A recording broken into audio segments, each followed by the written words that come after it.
अपने का भी ना कभी कशीदाना सेठ के बारे में तो जरूर सुना होगा। धन्ना सेठ का जन्म एक साधारण परिवार में हुआ था।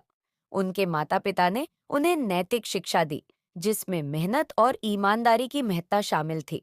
बचपन से ही धन्ना सेठ को गरीबों की मदद करने की भावना थी। वे अक्सर अपने घर से खाना लेकर उन जरूरतमंदों के पास जाते थे जो गांव में भटकते रहते थे। एक दिन जब गांव में सूखा पड़ा, स्थिति गंभीर हो गई। लोग दाने दाने के लिए मोहताज हो गए। धन्ना सेठ ने देखा कि उनके पड़ोसी, जिन्हें वह हमेशा मदद करते आए थे, कितने कठिनाई में हैं। उन्होंने सोचा कि इस संकट में क्या किया जा सकता है।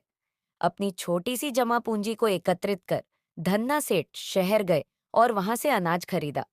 जब वह गांव लौटे तो उन्होंने अनाज को गांव के सभी लोगों के बीच बांट दिया। इस दान से न केवल लोगों की भूख मिट गई, बल्कि उनके चेहरों पर एक नई उम्मीद की किरण भी आ गई। गांव वालों ने उनकी इस उदारता को देखकर उनका सम्मान किया। धीरे धीरे उनकी पहचान एक महान दानवीर के रूप में बनने लगी। धन्ना सेठ ने सिर्फ अनाज ही नहीं बांटा, बल्कि उन्होंने शिक्षा और स्वास्थ्य के क्षेत्र में भी योगदान देने का निर्णय लिया। उन्होंने गांव में एक स्कूल खोला ताकि बच्चे अच्छी शिक्षा प्राप्त कर सकें। इसके साथ ही उन्होंने एक छोटी सी क्लिनिक भी स्थापित की, जहां गरीब लोग बिना किसी शुल्क के इलाज करवा सकें। धन्ना सेठ की यह पहल गांव के लिए एक वरदान साबित हुई। लोग उन्हें श्रद्धा से धन्ना सेठ पुकारने लगे। उनकी दयालुता और समाज सेवा की कहानियां दूर दूर तक फैली।